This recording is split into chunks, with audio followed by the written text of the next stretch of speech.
we ask ourselves, is there such a thing as truth? And we ask ourselves, how do we get to know truth? We can begin our journey of truth discovery, and that's what it's all about. That's the spiritual journey of learning about ourselves and the cosmos.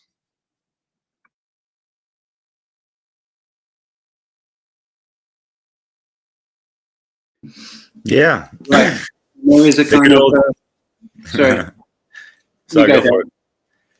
Oh, just the good old you and I verse, right? And how are we conspiring with it and aligning to it for, you know, things to just flow with the natural rhythm of life and all these things. And if we're living these falsehoods and things of the matter where we're kind of on our own subjective perspective, whimsical kind of way about looking at life, moving through life, it's not truly, you know what I mean? It's like that compared to just like understanding just the flow of reality, how the universe works, how your own mechanics works, how your psychology operates, how your thought process goes down.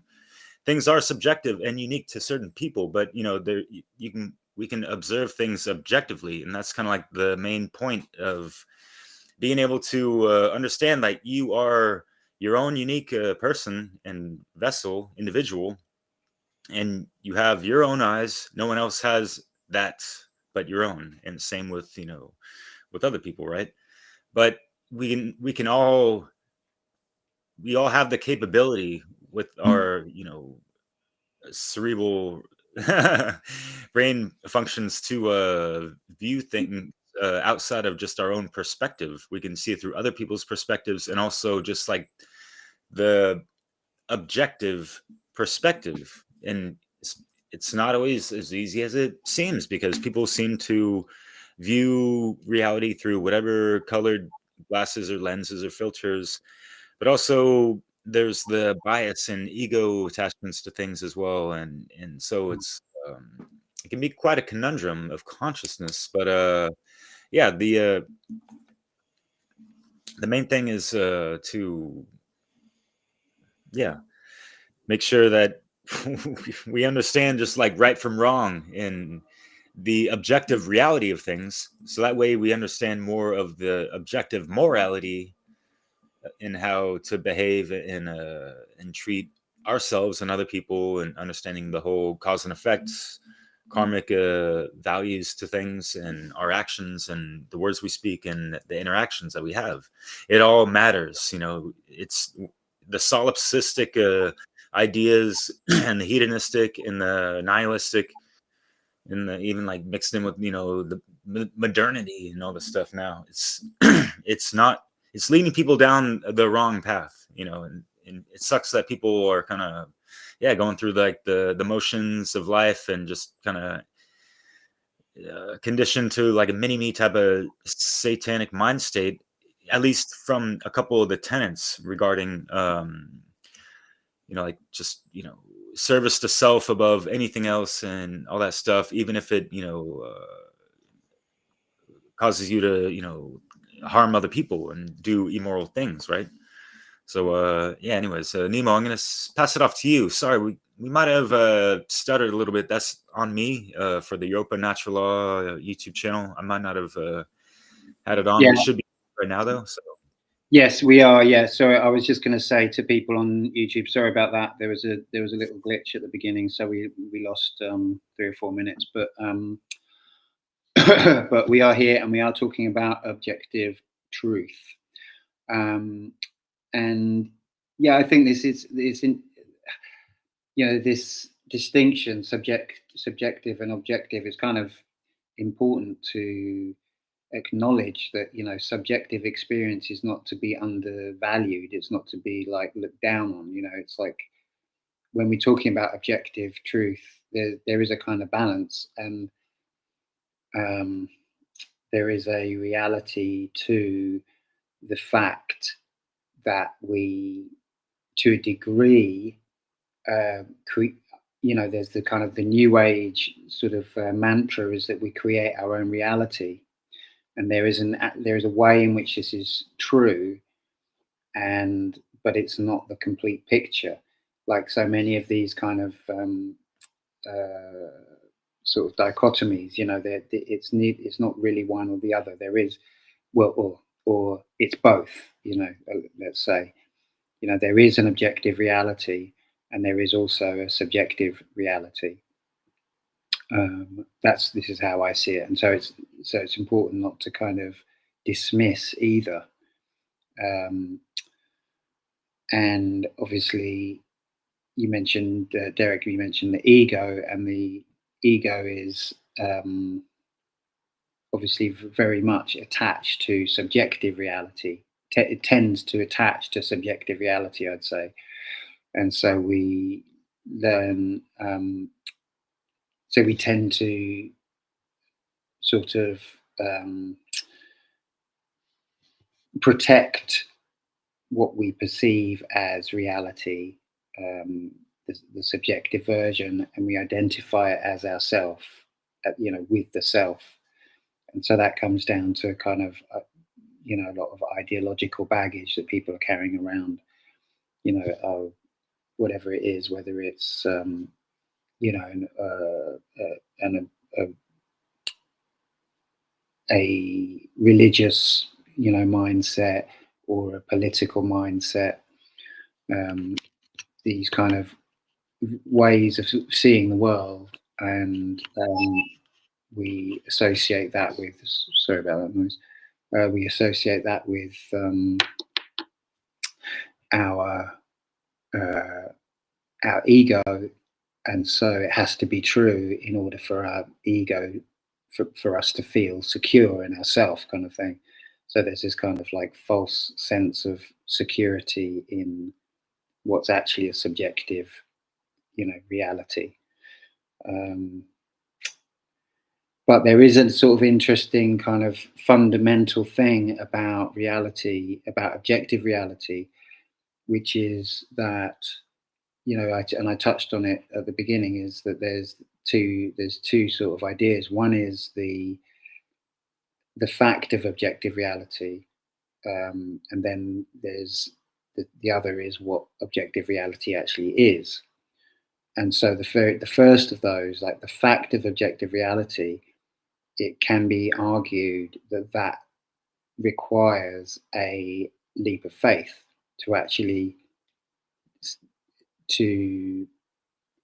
accept, yes, there is such a thing as objective reality that can be known. You know, I've heard it argued that is the one sort of choice that you make, and, you know, or not. And so obviously some people don't make that choice, and they say, no, nothing can really be known, and then they get into solipsism and other ways of viewing reality, which are quite ungrounded, you know, we could say. But so there is this kind of initial step to the process of saying, you know, I'm going to say that there is objective reality. I'm going to. Well, I would say it's a question, like, because you can see it as a leap of faith. You can see it as like a form of belief, or like of being like of trusting, you know, of having that, as you're putting it. I think another way of seeing it, which is not really in opposition to what you're saying, is that it's a question. It's and in that word question, you have the word quest, right? So you're deciding to move. You're saying, is there more?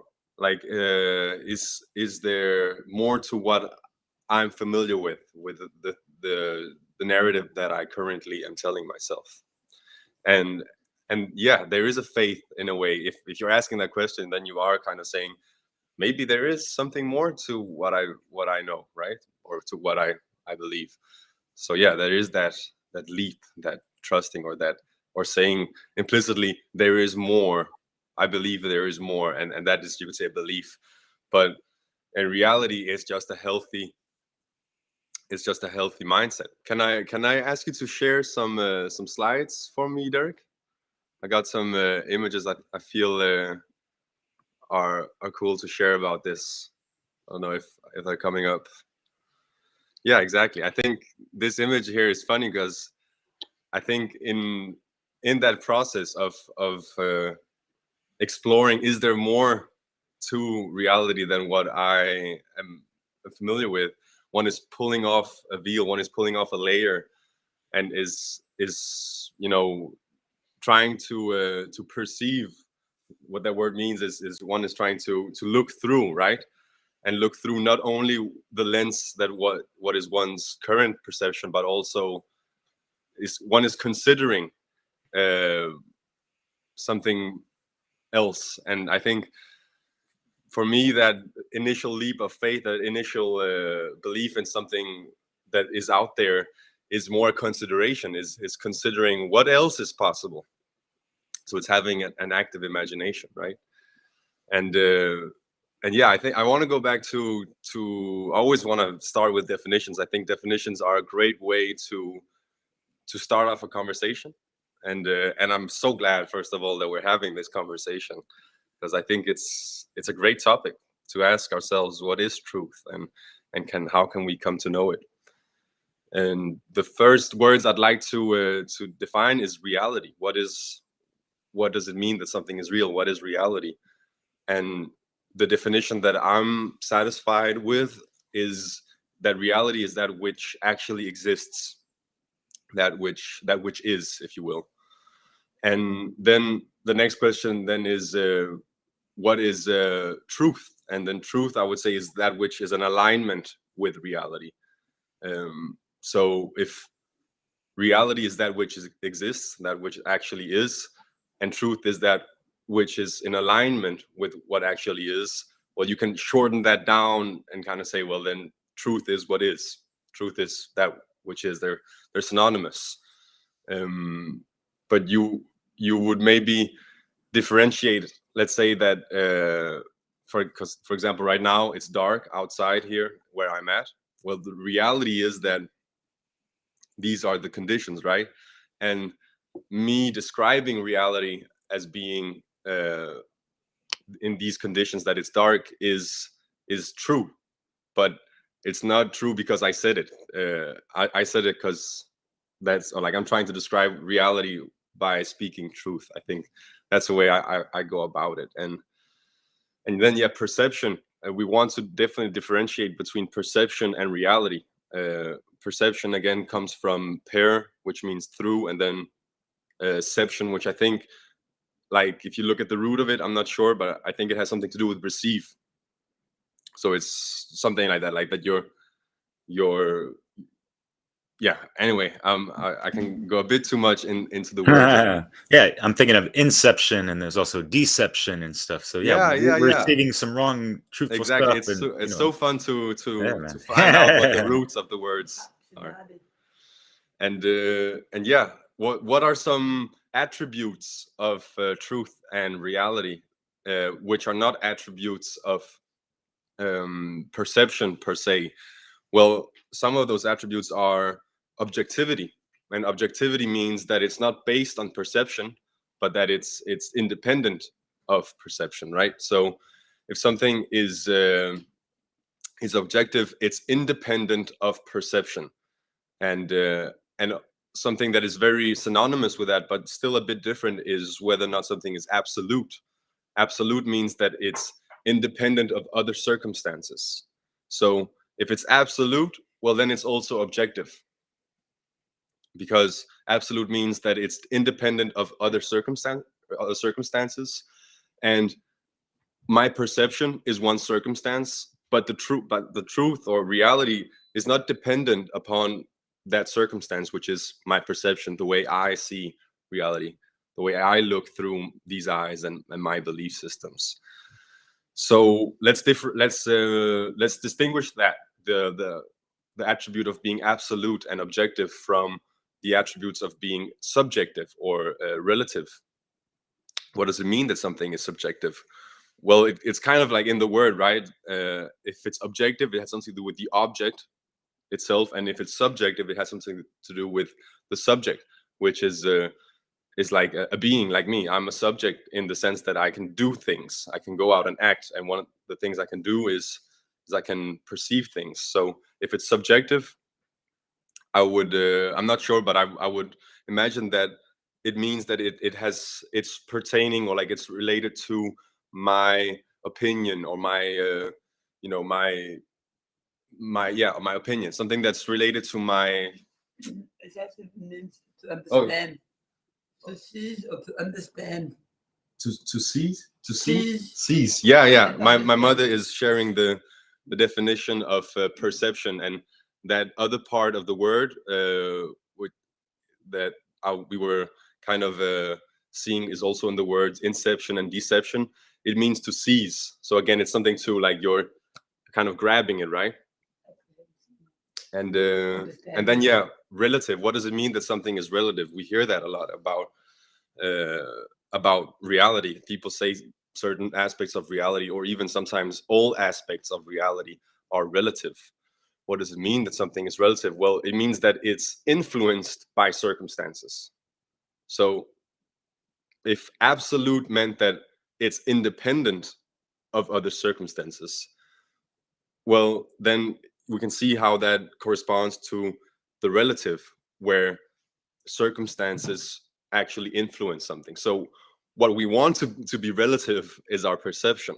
I want to be able to speak with other people and let those those people who I speak with be able to influence my perception. Or I want to be able to look at reality, and if something changes, that, or like something happens that I didn't know, I want my perception to be relative. I want it to be able to be influenced by circumstances, so that I'm not stuck.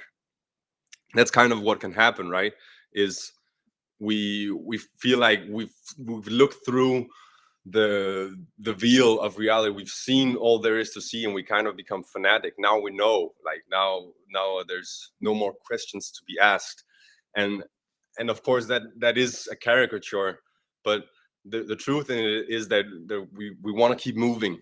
Even when we do find things that are true, we want to keep challenging ourselves. We want to keep asking questions. We want to not camp on, like, in the middle of the mountain, but we want to keep moving and keep climbing, right? We want to keep learning. I'll bring up an image that I think is funny, which is this image of the rabbit. But you can also see more than a rabbit. You can also see a duck, and if you only see one of these, it can kind of, like, you kind of maybe need. There's a lot of images like this. Where you kind of have to kind of force yourself, or like you have to make an effort in order to be able to see it differently. And when you see it, you can't really unsee it, and then you're like, wait. And those images are funny images, because they're showing something about reality, right?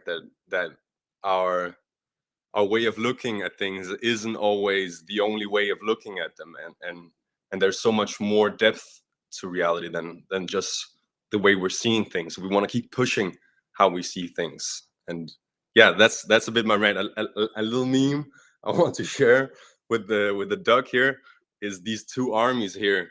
You got one army over here and another army here, and they're both saying there can be no peace until they must renounce their rabbit god and accept our duck god.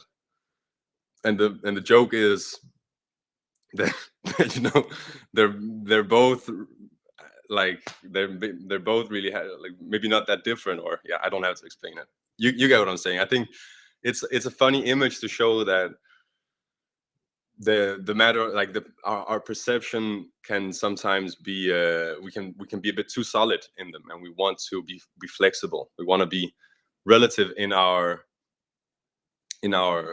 perception. We want not to be absolute, even though we want to align our relative perception with absolute truth. So there's the kind of like the paradox, or the challenge, if you will. Yeah, and we got ways to resolve this paradox, right? But yeah, the dogmatic religion stuff, like the monotheistic, no, our God is the most, you know, godliest of gods, you know, not yours. So you got to accept ours or pay the consequences and blah fucking blah for how many centuries? You know, this is getting hella fucking old.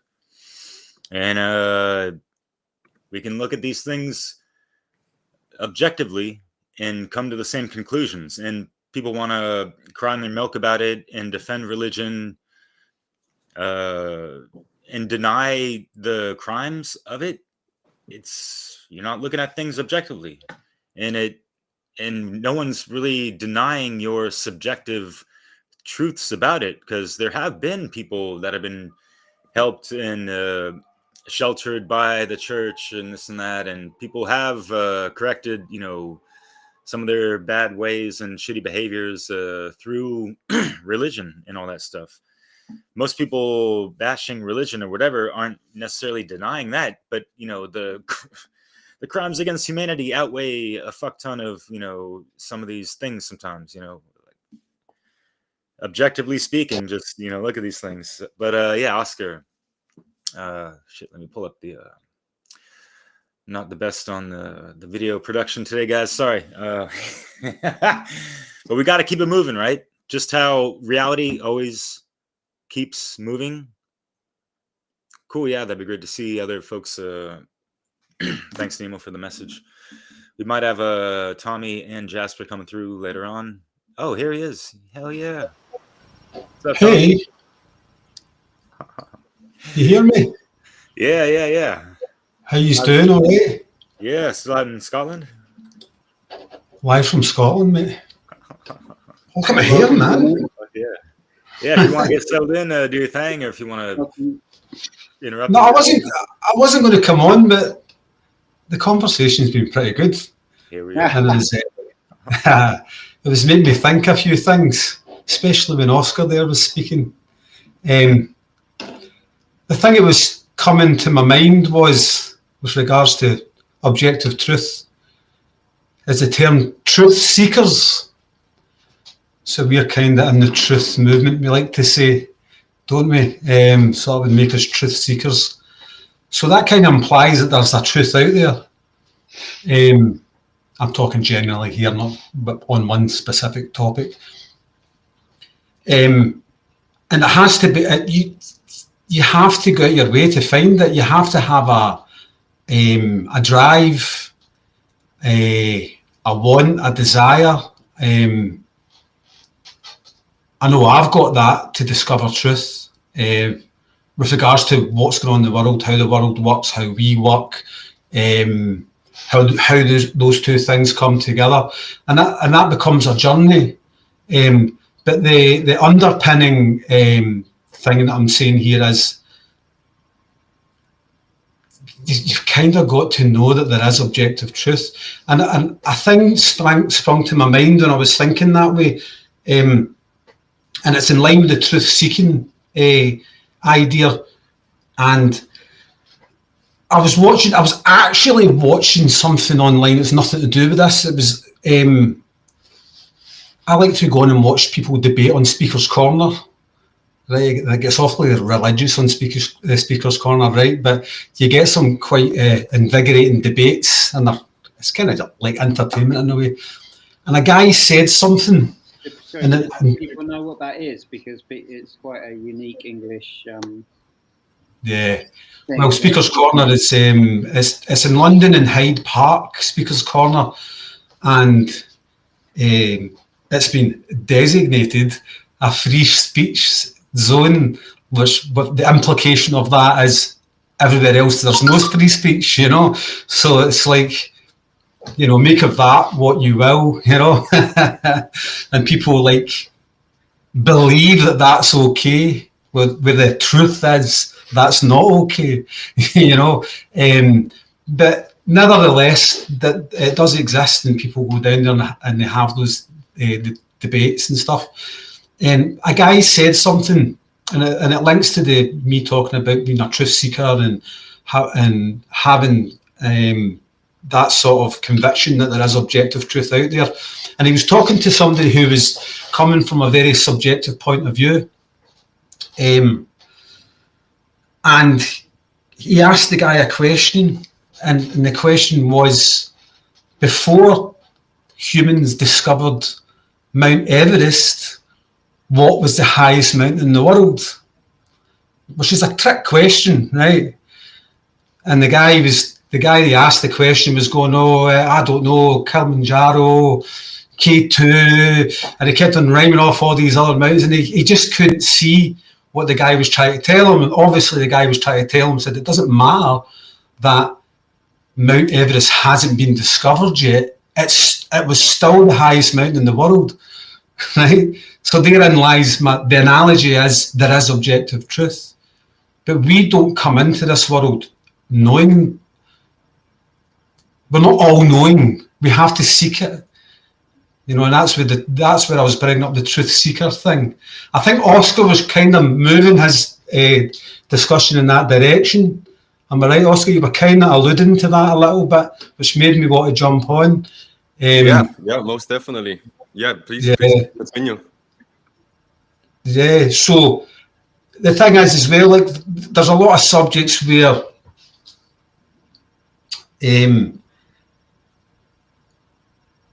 there's going to be different opinions on what is the objective truth, which would suggest that there's debate around, have we found objective truth in certain areas, you know? And I like what you were saying earlier on as well. People like to find comfortable truths. And that's what you were talking about with the whole religion thing there, Oscar. People just get a truth and land on it. It suits them. It makes them feel comfortable. They can kind of use it as a bit of a crutch. I kind of see a lot of religious belief that way, but not all. I'm not making a sweeping statement about religion. There's a lot of people get a lot out of religions, and there's truth in religions as well. But what I'm saying there is, like you were talking about, Oscar, going like halfway up the mountain and stopping. You know, so people will find like religious truths or a political truth, whatever it is they decide to land on, and they kind of stop their journey because it's easy to stop their journey because they've got something that they're satisfied with. That'll do. That answers it for me. Don't have to go any further. I'll plant my flag. I'll plant my rabbit flag here. All you duck guys doesn't really matter anymore because I've decided that this is the truth. And the seeking hasn't ended for them, but they have decided that it's ended for them. It's a lifelong quest, but man. Our superpower is also that we can admit when we see that actually our previous way of looking at things was limited. And I think that's what this little video we had the honor of speaking with a new member of the forum last Sunday named Christian. He sent us a little video that was that blue in the acid? Yeah, that's 50 seconds long, and maybe it's like, oh, that's a beautiful blue cylinder, and the other guy says, hey grandma, are you colorblind? Clearly a red cylinder, go see a doctor. And then they switch sides, right? And then the guy says, oh, I just perceived one side, I was wrong, please excuse my rudeness. And she's like, I forgive you, I was wrong too, my perception was wrong, I should have gathered more data before making such statements. And here you can see that when he's standing there, he can see the blue side of the cylinder, but the blue side isn't the truth. That's just his perception. And we can align our perception to the objective truth through the trivium method. And yeah, I'd love to get more into to the methodology as well of how do we, I'll just close down the window here. How do we proceed to find out what is true?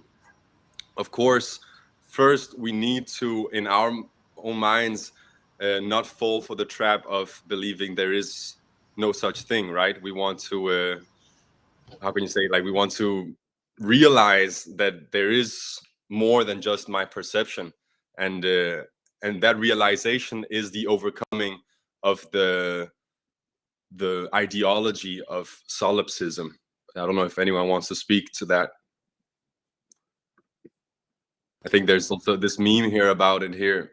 I don't know if you can share it, Derek. Yeah, of course. And I know I briefly mentioned solipsism. I thought, Nemo, you were keen on talking about that, but yeah.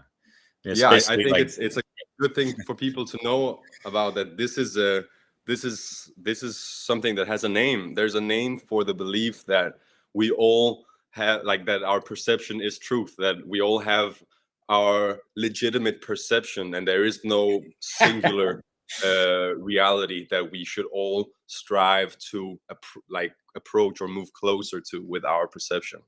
This is the meme that says we all have our own truth, and the bit cocky person responds, yeah, we all have our own laws of physics, right? Like I have my own law of gravity over here, and you have your own law of thermodynamics and so on. That's silly. It's and I think it's also very provocative for people, a lot of people to deal with that. But there is also the truth that we just saw in that video, which is that there's multiple perspectives to, for example, the cylinder, and the truth is also there's more than two, right? That's where this meme here that you shared, Derek, is really cool. It shows that there isn't just two ways of looking at things. There's multiple, but there is also false perceptions. There's also ways of looking at reality that do not align with truth. So we should not say that any perception of reality is true. And I think that's something we as freedom seekers or truth seekers in the truth movement, we need to also kind of acknowledge that one of these arguments that is thrown at us a lot, which is that we believe we know better than the experts, or we know better than the authorized teachers on certain subjects. Well, there is truth in that we should have a humble approach to what is our knowledge and what is our opinion, right? Not everything that we think is true. And yeah, I think that's what this meme kind of doesn't really show, but it does show this thing that there's multiple sides to reality. And yeah, our goal, that's also funny that the word objective is also the word for the goal, right? What is the objective? What are we aiming for? Hey, Jasper, welcome. Hey, Jasper. Hello, can you guys hear me well? Yep. Yeah, buddy. Yeah. I'll keep on listening. How's it going out there in Frisia? Yeah, intense, but yeah, it's all right. Been relaxing a lot. So I feel better, quite health, but my mental state is a bit. It's been a rough time, but I was intercepting you, Oscar. I'll let you speak before I'll talk about objective myself. Yeah, I don't want to speak too much. I have a lot to say, so I kind of need to. Yeah, you're already out of turn, man. Yeah. Doesn't matter, man. Roundtables turn as they wish. But yeah, Nemo, go for it if you wanted to say something there. I got plenty. Yeah, it's an interesting kind of, there's a circular nature, I think, to it, because you want to reach objective truth, but like, how do you know for sure when you've reached objective truth? Even however, because obviously, we have the trivium method. You gather all the grammar, but then you've actually gathered all the grammar, to go back, then the whole load just suddenly arrives, and you're like, oh.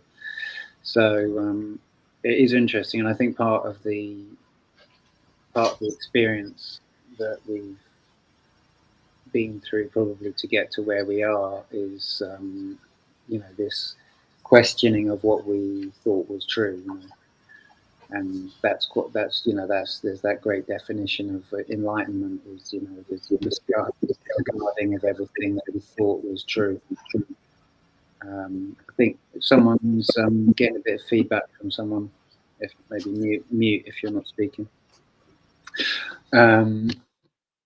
Yeah, so it does feel like it's a kind of infinite search in a way, that it's not something that you're going to arrive at and you're going to be like, right, I've arrived, now the journey's over. It's like, what would that be? That would sort of be like godhood or whatever, it's like But our objective isn't omniscience. We're not going for knowing everything, and in that way, yes, our seeking or our search or our journey for knowing more, it does not end.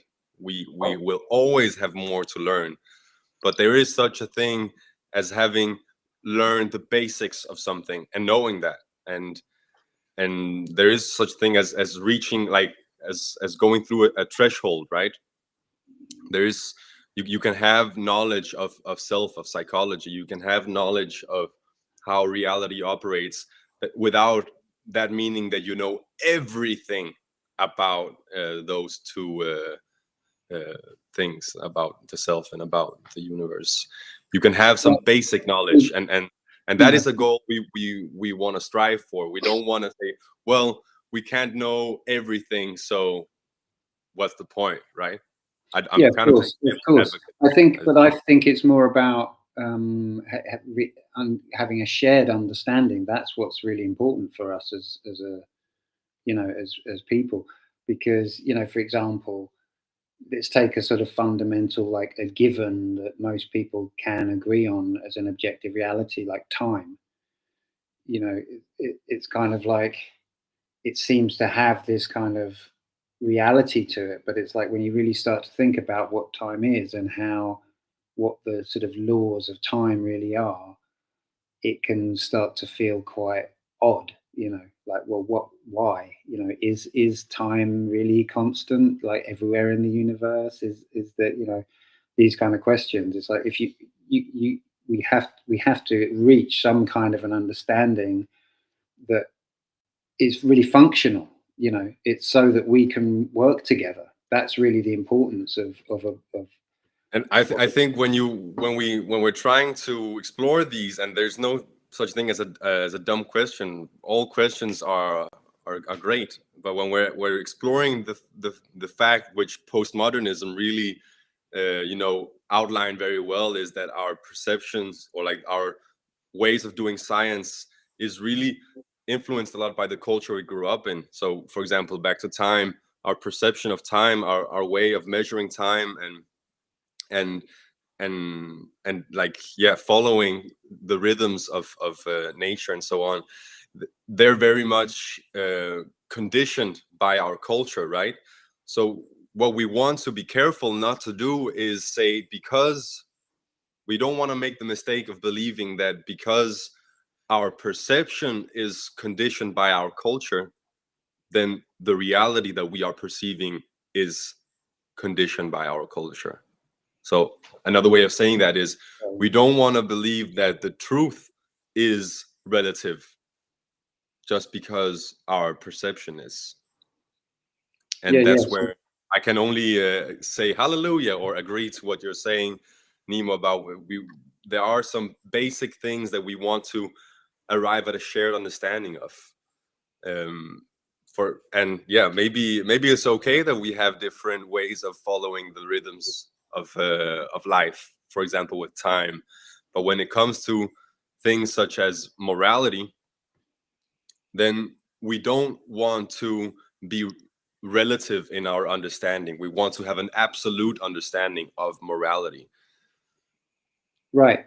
So that's why I'm saying it's kind of like there's a kind of philosophical impulse, to which is, to understand everything in a way. That's the sort of, it leads in that direction. Oh, it's I want to know more. I want to keep going until I can understand everything, kind of thing. Even if it's impossible, that's the kind of impulse.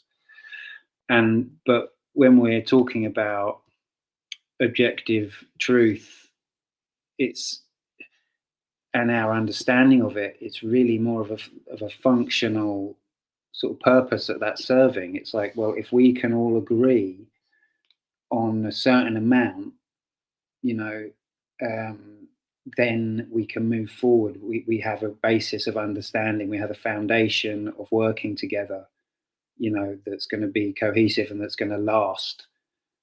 That, you know, and that's really the kind of purpose of it. That's actually more important than the sort of pure philosophical kind of aspect. Does that make sense? Yeah. It does to be. It does to be. I think what you're saying is there's certain truths that if we all come to understand and basically are in agreement that they are objectively true, then we can function properly together as a society because we all have them on board. Whereas if we're all falling into extreme subjectivity on everything, as that's a tendency of postmodernism, and definitely that happens with solipsism. Everything, to put it quite frankly, goes to shit. Do you know what I mean? Because like it's as if there is no objective truth, and people can, how do you say this? They think they can operate in the world any way they want, and it doesn't really matter if society's not functioning, culture's not functioning, human beings aren't functioning in a way that's conducive to a sort of collective evolution of consciousness even. Yeah. And that's where we're kind of in just now. We're in that kind of downward spiral of that, because it's becoming really, really common for people to believe that their subjective reality is all that matters. And that's why you hear so many of these phrases being flung about these days, like, well, it's true for me. And people will even affirm that with other people and will tell them, if it's true for you, then that's all that matters. Like, no, that's not all that matters. Do you know what I mean? It's not at all. Because it's just that true chaos starting to build within society. And I think that's what Nemo's alluding to. With regards to like wanting to know, like that human drive to know more and to know more and to know more until you get to the absolute truth, which is unattainable. What you're really getting into there is you're getting into the end goal of enlightenment, really, which is kind of what we're all hoping for. You know, like we talked about earlier on, like people, also you were saying this sort of freedom movement, we realise that there is different ways to look at things and be open-minded enough to change our perception when the evidence says that you should change your perception. I mean, that's a lot of people can't do that. So that's like getting your ego under control to be able to do that. And to do that's going to involve things like shadow work. And right there, you're on the evolution of consciousness path. You're on the enlightenment path, just in them couple of things I just said there. So there's a lot of things linking in together here. And I might not be linking them very well. I'm just kind of flinging things out there loosely and hoping you guys are going to pick it up and put a thread right through the middle of it. But I do get what you're saying, Nemo. That there has to be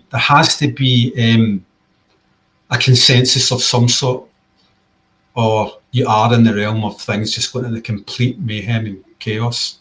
Kind of like in modern times with the fundamental axioms of truth, like what is a man, what is woman? All of a sudden we don't fucking know now what the hell is going on, you know? Yeah, and that was already came to, the consensus was already came to with that, wasn't it, Derek? So now that's actually been reeled back in. So that's like regression.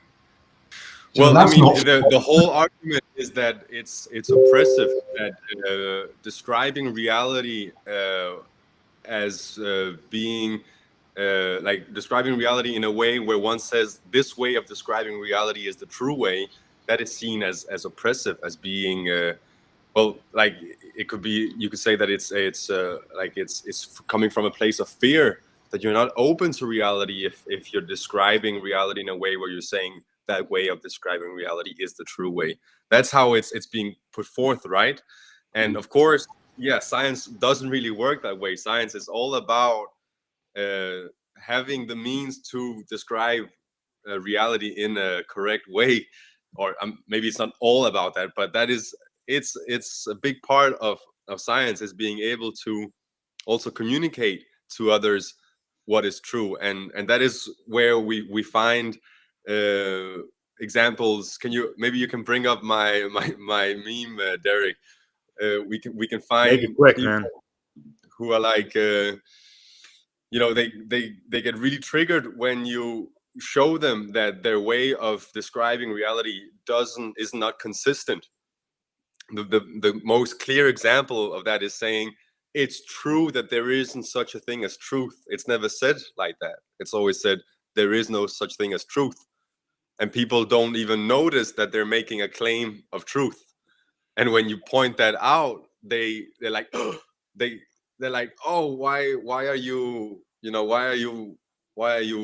being aggressive, kind of, even. And maybe that's the objection right there, Oscar. Like you're being aggressive, but maybe they're saying you're being very narrow-minded or something to that effect, when the fact is, truth is like this finger, it doesn't give a shit about you. Like it's this train moving and smashing your beliefs.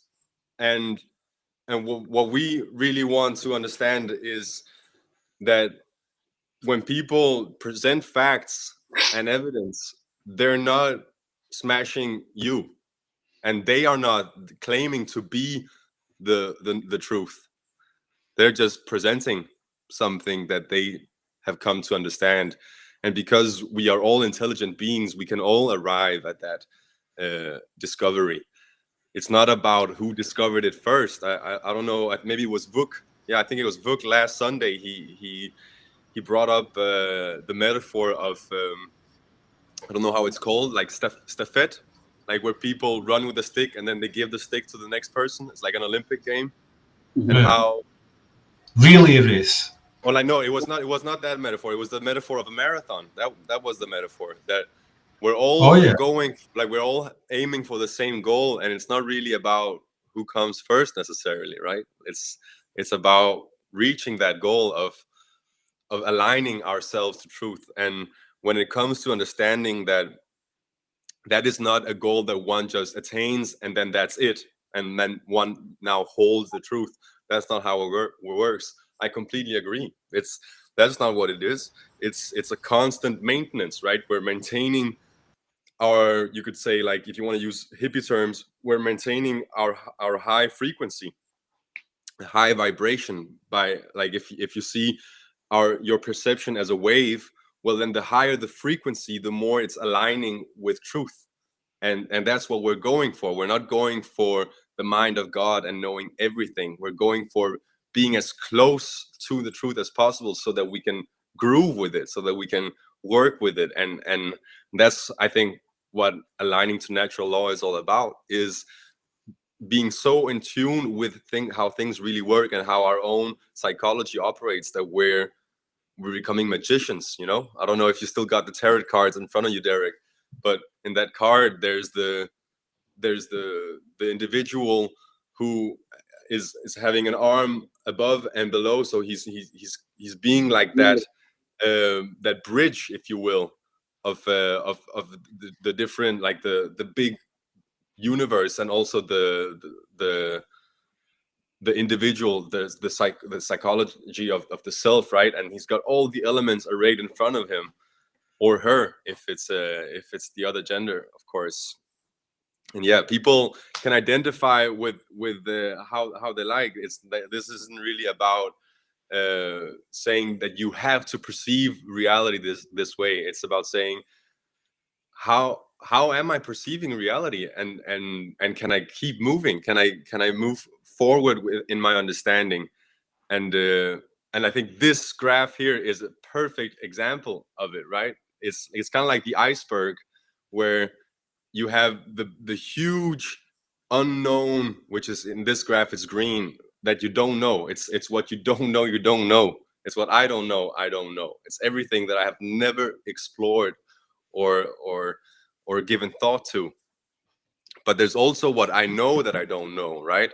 I know that I don't know a lot about martial arts, or I know that I don't know a lot about printing books or this kind of thing. There's fields of knowledge that I don't know a lot about, but it's all about making this area, what I know that I don't know, bigger, so that I can start knowing more about it.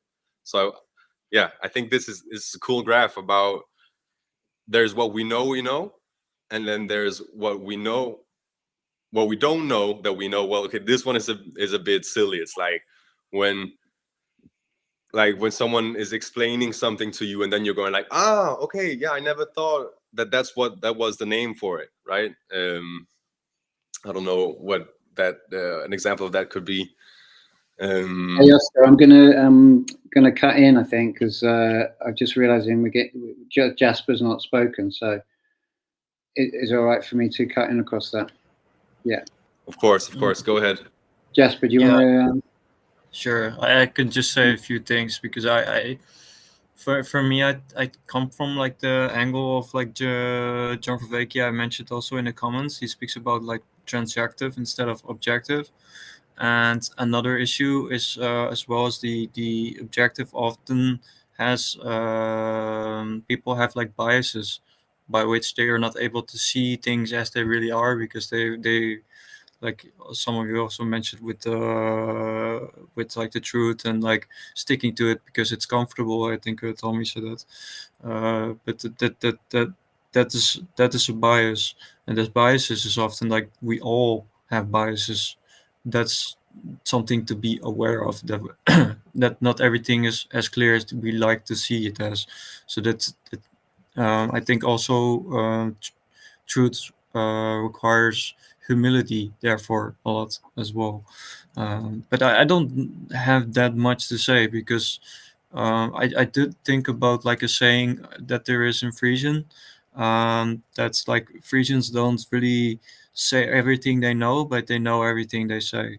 So like that's why I try to keep it short, because I don't want to say everything I know about objective truth, because it's so like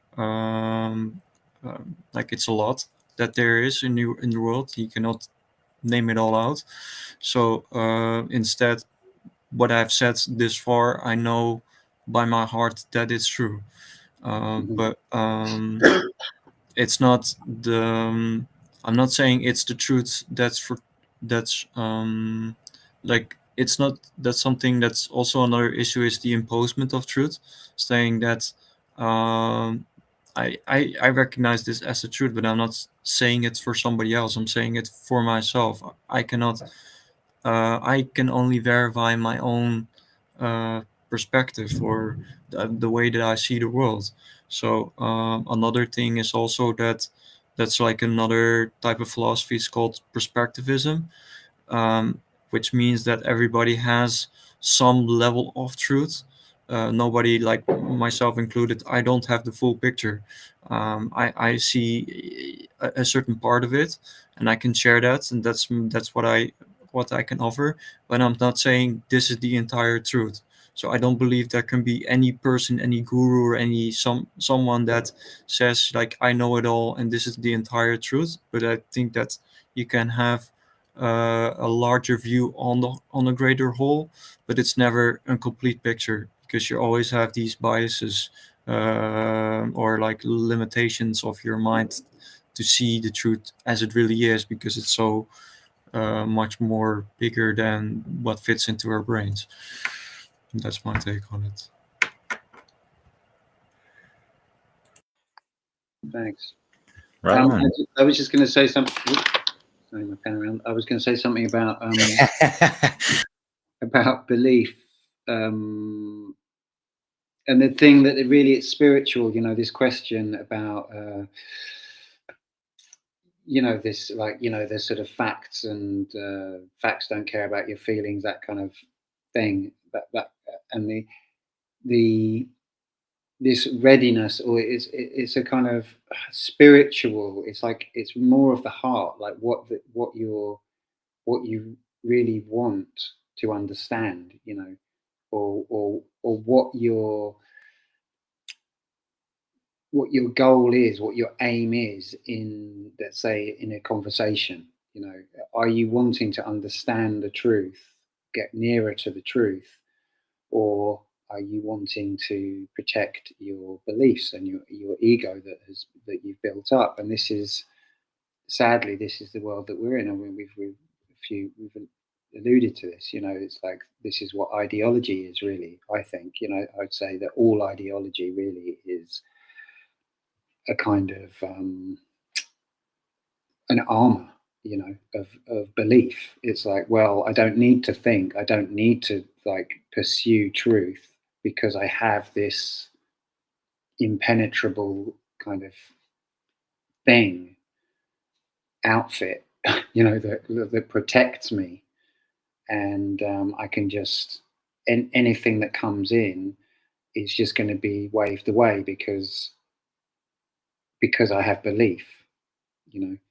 And that's this is like a deep spiritual problem, you know, for all of us, because this is what we're really facing, is people with beliefs, people with ideologies, people with yeah, and it's uncomfortable, right? It's that's where people speak about cognitive dissonance. If you're presenting a perspective that is just so different from what I believe, and I need, in order to take in what you're saying, be able to kind of put aside what I believe, and then maybe even later on have to kind of kill that part of me that believes in that, or like let go of that belief. That's just uncomfortable.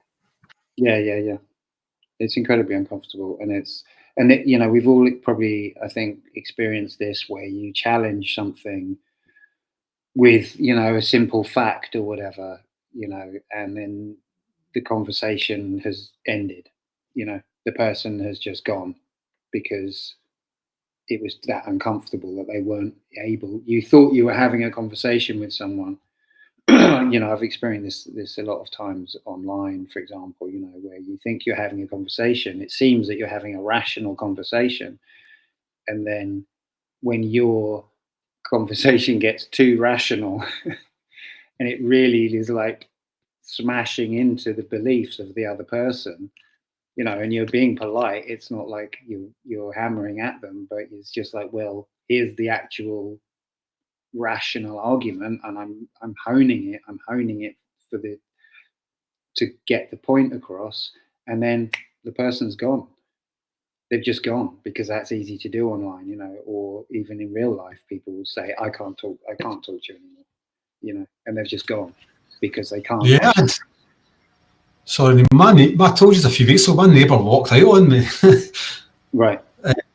My Christian neighbour, who was trying to make me a Christian, and I just started questioning Christianity, and just lightly, you know. And I'll tell you what I questioned. I questioned the Jesus dying for your sins part of Christianity. I questioned that, right? And my neighbour, who's a really, really, really nice guy, he done the whole stand-up thing. I don't think I can talk to you anymore. I think it's about time I left. No, they're like, they're like overly offended thing, and I'm like, my God, I was just like, that was nothing. Quite a light, not even that deep. I just questioned one of the things that you believe in, because it was only because he was trying to get me to believe in it. You know, and I was like, well, this is why I'm not jumping on your invitation to become a Christian, because, well, for one, this thing. And then, so, you know, he's put his jacket on and wanting to leave, you know. But what somebody said, I can't remember who said, I'll be quite quick here, right, about being comfortable in their beliefs, and to hark back to me talking about being on like a truth discovery journey. I think it's safe to say that everybody here had that realization that there was things not right in the reality in which we live, right? And then that's when you start to question things, and that's when you start to seek. And it's all led us to where we're sitting just now. And that is the whole truth-seeking journey that we've all been on. And everything we've talked about, religious beliefs, political beliefs, subjective reality, solipsism, the whole gender question and all that stuff, that is what we, that's all the milieu of the stuff that was floating around us till we eventually went, what's going on here? And kind of put our heads above the parapet and went, this is crazy. You know, and then in that, I don't know what it was like for you, but for me, it was that point I went, there's something else that I need to know, because this isn't it. And therein lay the first footsteps of my truth-seeking journey. But it does for me also link back to loads of shows that this group's done already. I think a show that really jumps out when you talk about putting your ego aside. We talked about like being in cognitive dissonance. This group actually had a show called Are We a Cult? Which is a great testament to the group that we had the wherewithal to actually stop and say, well, if we're going to question everything else, we should be able to have a look at where we're at as well and assess if that is true as well. And I think that's an essential part of being somebody that's seeking the truth. And I'm on a bit of a rant. And I'm on a bit of a rant. So I'll let somebody else come. I wasn't going to come on tonight, but it's turned out to be an excellent topic. It's went and no, I think you contributed some really cool things, and I'd like to add man, Jesus Christ, dude, thing about the when it comes to the whole, you know, the my truth, and I kind of alluded to it before when I spoke about postmodernism, Tommy, how postmodernism, well, what it kind of did, even though, yes, it's true that our perception and our ways of doing science is totally conditioned by our culture. That's what we saw with the claims of truth made with the racist science that was done, you know, about like how the Negro man, he's not as intelligent as the Caucasian man, right? All of those claims of truth. Well, that's a perfect example of how, you know, we're biased by our culture. So what postmodernism did, well, which was good, is that it showed us this. It deconstructed our idea that we're fucking objective in our way of doing science. But it went so far and deconstructed the metaphysical existence of truth, or like our foundation, which is that there is such a thing as truth. And that's how we got to this thing of there's my truth, or, well, there's no actually basis for saying that there's the biological truth of for example, gender that we have today. And it's such a hot topic. It's an easy way to you know, distance people, but it's just to give some reference that postmodernism gave us kind of something great, which is to acknowledge our own biases, right? But it's also went so far to say that there is no such thing as truth, and deconstructed that. And yeah, I mean, we really chose a topic this time here, just objective truth. It's such a great topic to explore. I'm so happy we got to speak about it. And it's of course related to knowledge, knowing truth. And when people think of knowledge, they might not realize that there's more ways of going about it. It's not just learning through induction. That's the main way people think of, right? It's you observe something. I think I actually even have like you observe something, and then you formulate a hypothesis, and then when you've kind of thought of a way of testing your hypothesis, when you thinking, well, if what I believe about what I'm observing is true, then I can test that like this. Then when you've done enough testing, you can start to develop a theory which your tests or your experiments are supporting, and then you can start even making predictions. That's what people think of as science, right? The induction method. You're seeing something and you're asking questions about it and trying to describe reality that way. But there's also, and that's what we're doing here tonight, right, is that we're kind of like the round table, and in the middle here, I don't think there is, but if you imagine that there's, well, in this case there's like a mandala, but in some cases you could also imagine that it's like the Holy Grail, which could represent the truth that all of these knights they're striving for, right? And by sitting around the round table and sharing perspectives with each other, they can arrive closer to that mandala. They can see it from different perspectives by talking to each other. And that's kind of one of the beautiful superpowers we have as humans, is we're able to come closer to reality by talking together. It's not just humans, we see it in nature, of course, as well. But yeah, I think that's something we want to remember, is that is something we can arrive at way quicker when we're in it together, when we're sharing our view. And that's not to say I can't have a totally messed up view, which is not going to be relevant to the further development of science. But yeah, we're all able to contribute, as you were saying before, Jasper, knowing with our hearts that what we're saying is true, right? When we're not deceiving others. So that's one way, is through deduction, is through realizing, if I know this is true and I know this other thing is true, then I can also arrive by deducing. I can arrive at knowledge by not only through induction, but also by doing like the math, if you will. Like I can recognize that there's no other possibility. I think the Sherlock Holmes quote goes a bit like that: you can eliminate every other possibility when you say, well, that's impossible, then the only thing that remains, even though it's improbable, is the only thing that's possible. And then you've deduced yourself to truth. That's Sherlock Holmes's way of arriving at truth. And then that's a kind of reference to the topic we were speaking about last time, which was healing.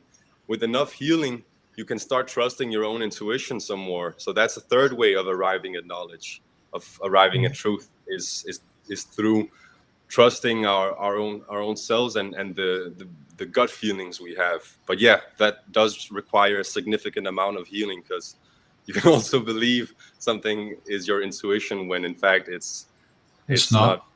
Yeah. Can I hark back? I know me and Oscar are kind of taking over this discussion a little bit, but just I want to hark back to what you said about postmodernism earlier on when you were talking. I'm not going to kid on that I'm a student of postmodernism. I'm not. But you said something that linked into what Nemo said earlier on when you were saying how the racist point of view that the Western society in particular held not that long ago got changed because of postmodern thinking.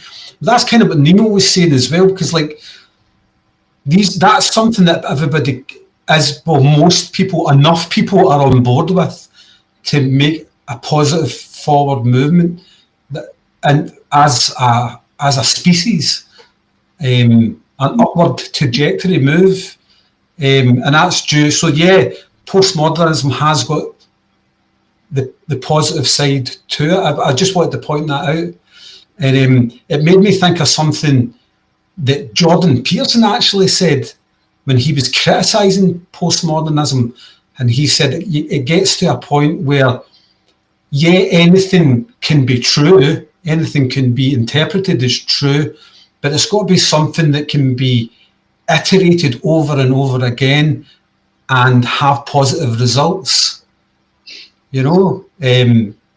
So like, for example, just to hark on Jordan Peterson, he talks about the Cain and Abel story a lot. You could interpret that as in, it's okay to kill your brother. And that's where postmodernism kind of goes a bit mad, you know, because like that's not going to iterate well down the line, is it? So I don't know why I'm bringing all this up. You just got me thinking, Oscar. You just got me thinking off the top of my head. But you did link into what Nemo was saying earlier on. And the thing with the Mandela as well, like mandalas in the floors of like cathedrals and stuff. Just a slight sort of thing I picked up on. Would they not use as like meditative tools? Like the kind of maze-shaped mandalas, and you would just walk them and walk them and walk them. It's a sort of active, meditative, contemplative, kind of links into your whole intuition flex that you had at the end there, Oscar. Sorry, my thinking's not that joined up tonight, guys. I'm just flinging things out. I love it. I love No it. one brought up my Mandela. What the hell, yo? But anyways, in conclusion, right? Because it's about that time of the hour, I believe, right, Nemo? Yeah, we have to avoid this whole the my truth stuff and just being malignant to what is actually objectively true, the isness and all this stuff, which can coexist with people's subjective perspectives. Oscar, you mentioned, you know, like the frequency, and it's too bad we don't have Chris Nelson's cool slide on that, but yeah, it goes back to the law of polarity, and I mentioned this in at least one or two of just how they mention, especially folks that are familiar with the KYBALION, that all truths are but half truths in what they're talking about, because it was not and also people have to understand, like the Hermetica, it's pretty fucking ancient, and it was written a long time ago. They were using a different set of language, not the same way we use English today per se, not every single word, and they would use different nuances possibly. And so anyways, keeping that in mind, understand that it was truths plural, lowercase. They were specifically referencing people's subjective perspectives and truths, but they have truth, you know, pretty much like at the next sentence or whatever. I don't memorize these things, but that they are talking about objective truth. Jeez, I've said it better in previous episodes, but yeah, I'm all over the place because I wanted to just piggyback real quick on yeah, like understanding objective truth, especially when you're trying to heal yourself and probably doing the proper diagnoses. You know, the diagnosis, the way to know knowledge to find the causal factor to heal that shit for fucking real, right? And that brings knowledge versus belief, right? I've even did a hip hop mix. I think Tommy might have seen that, or it was the other one the other night. Forget, but you know, I just went into this many times before because, you know, it's like years old. I've been doing these types of videos, but yeah, like, and Mark Passio talks about it as well.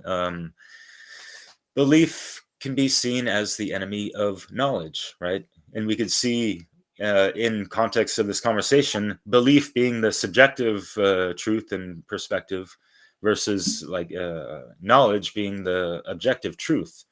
Yet, of course, you know, people have their own, you know, my truth isms about these things. And also people that have come to certain profound truths and all that speak a little bit too much in absolutes. So we really do have to take it to the trivium and refine the rhetoric over and over and over again, because it's boring to hear people just talk about like, yeah, like the mainstream media, they lie about everything, every single thing. They didn't even get the dates or the time right, or the weather or anything like that. You know what I mean? Like, so like to think 100% is fucking falsified information being broadcasted that's, you know, backed by billions of dollars is fucking stupid. And it kind of makes you look not the most credible person to listen to. And, you know, anyone out there listening, we're not expecting anyone out there to believe us. You know, everyone has to come to their own proper conclusions about objective truth and align their subjective perspective to that,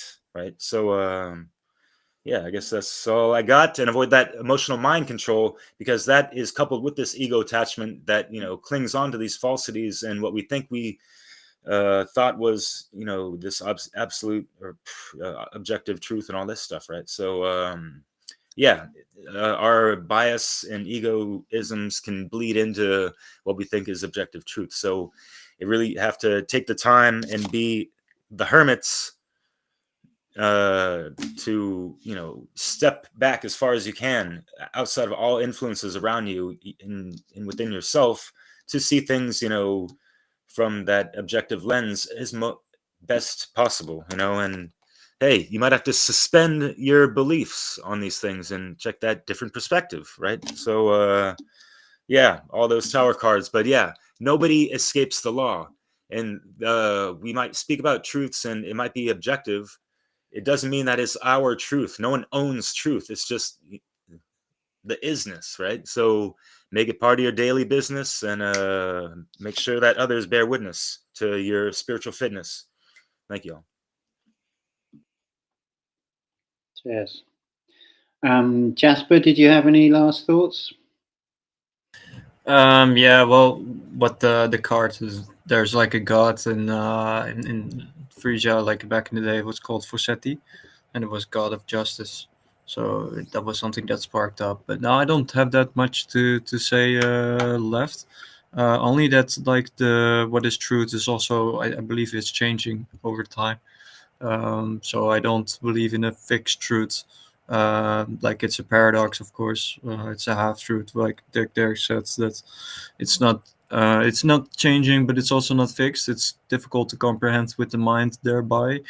But I think, yes, like I think Oscar said in the beginning something to this effect, that like you could, the truth, like, it's not like, oh, now you found it and that's it. Like, it goes on. It's a continuous thing. It refines, and while you're finding the truth, you're also creating the truth in a new way. That's how I see it. At least it's something very creative.